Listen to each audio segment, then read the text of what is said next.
The Tagalog Republic has an established government, a constitution, and a flag which resembles the Katipunan flag. Ito po yung flag ng Tagalog Republic. The flag of Macario Sakay's Tagalog Republic featured a red field with a multi-rayed sun in the center, within which was the ancient Filipino baybayin letter Ka. Ito po yon. By the late 1904, Macario Sakay and his revolutionaries take to the offensive. They succeed seizing ammunition and firearms. Sakai uses guerrilla warfare at night to take American forces by surprise. Sakai and his group have the support of the common masses, lower-class Filipinos in Batangas, Cavite, Laguna, and Rizal provinces, which they contribute food, money, other supplies, and also information. The American forces begin reconcentration in the towns of Taal, Tanwan, Santo Tomas, and Nasugbu, where Sakai's support is strongest.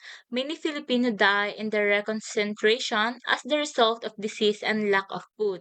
This cruel tactic begins to weaken Sakai's republic.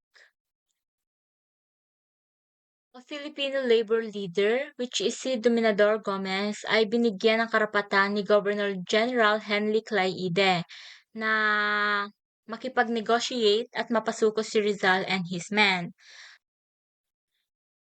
So si Dominador Gomez naman ay nakipagkita kay Sakay sa kampo nila and sinabi niya na iniimbitahan daw siya ni General Clay Ide at mag-establish ng National Assembly.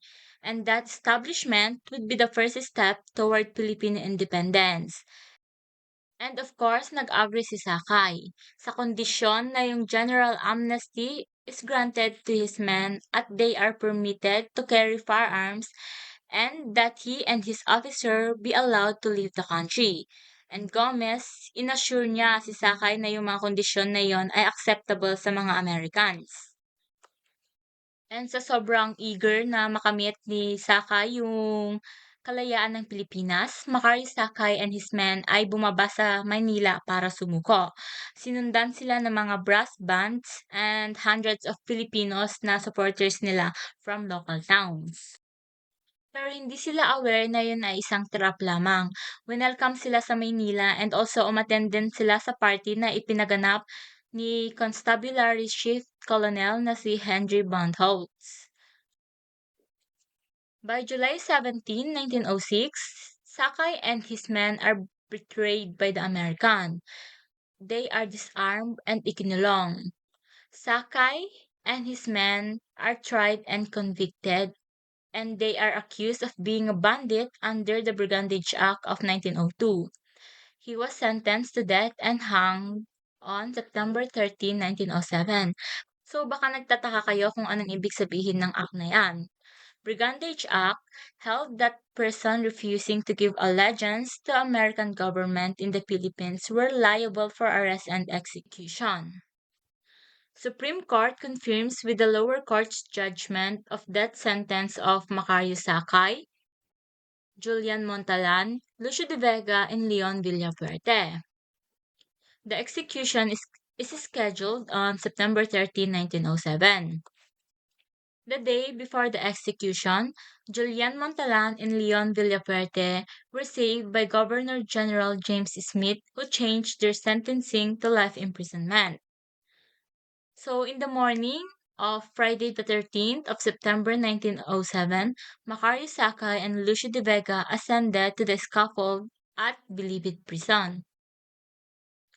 Bago ang execution ni Sakay ay sinabi niya to, "Death comes to all of us sooner or later. So I will face the Lord Almighty calmly. But I want to tell you that we are not bandits and robbers, as the Americans have accused us, but members of revolutionary forces that defended our mother country, Filipinas. Farewell. Long live the Republic, and may our independence be born in the future. Farewell. Long live Filipinas." Macario Sakay y de Leon, born on 1870 and died on 1907.